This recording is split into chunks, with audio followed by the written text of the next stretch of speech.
effectivement gérer une transmission familiale qui a duré presque 2 ans, entre septembre 2020 et septembre 2022. La question de la transmission, même si j'avais forcément une petite idée derrière la tête, n'était pas posée. Je lui avais dit simplement, au bout des 3 ans, tu me dis ce que tu veux. Si tu es intéressé par la reprise de l'entreprise, on prépare une transmission familiale, et sinon, eh bien, tu m'aideras à préparer sa session. Et à l'époque, s'il m'avait demandé stricto sensu, est-ce que tu te projettes à reprendre l'entreprise, j'aurais répondu non. C'était beaucoup trop.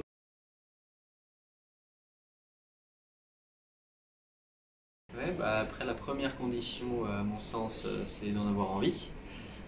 Et ça va pas dépendre finalement du cédant ou du dirigeant de l'entreprise à l'époque. Ça dépend du futur repreneur. Parce que si on n'en a pas envie, ça marche pas. Voilà. Ça, c'est le fondement de base. L'un des enjeux, je pense, c'était quelque chose qu'on a plutôt bien géré ensemble avec François. C'est on est à la fois, il y a une dimension familiale qui est très forte, et la relation entre François et moi, c'est d'abord celle du fils et du père. Mais il y a une deuxième chose dont il faut prendre conscience assez vite, c'est qu'on est dans une transmission d'entreprise, et donc il y a un repreneur et un cédant. Et des choses toutes simples, le repreneur, il doit avoir un projet de reprise, et c'est son projet de reprise. C'est pas le projet de reprise, c'est pas le projet ou la projection de l'entreprise du cédant. Ça ne veut pas dire que on révolutionne tout et qu'on jette tout ce qui a été fait jusqu'à présent à la poubelle, mais le repreneur doit avoir sa marque de fabrique, sa touche, les choses qu'il a envie de modifier, les choses sur lesquelles il a envie de travailler spécifiquement, qui lui sont propres et qui amènent cette petite différence. Et il y a aussi une deuxième étape dont moi j'ai pris conscience après septembre 2020, qui était de me dire, c'est pas acquis non plus. C'est-à-dire que le cédant, il est dans une logique, en tout cas je pense, où il protège la pérennité de l'entreprise. Il faut le convaincre d'être le bon candidat pour reprendre l'entreprise. Ce n'était pas nécessairement, en tout cas dans mon esprit, c'était pas complètement clair au début du projet, parce que la relation familiale peut gommer cette distinction. Te le dire, pour nous, ça a eu lieu en septembre 2020,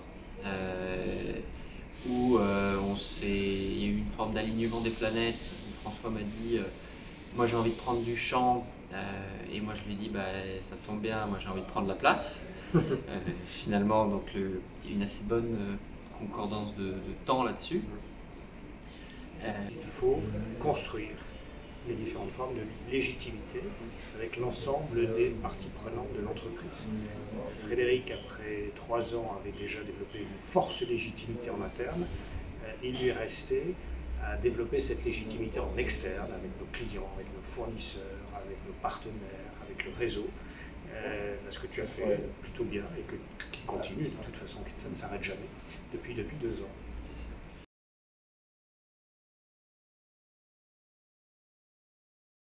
Nous avons répondu tout de suite présent à la sollicitation parce que nous étions en plein dedans. Oui, effectivement, ça nous parlait. J'ai bien aimé ces réunions avec les familles, avec les parents, les enfants. J'ai bien aimé d'une manière générale le déroulement, les thèmes, etc.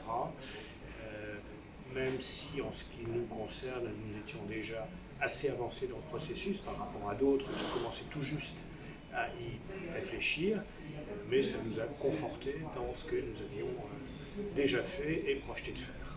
Donc c'est une excellente initiative des parties prenantes, et en particulier du MEDEF, de la Chambre de commerce, et je vous encourage à poursuivre.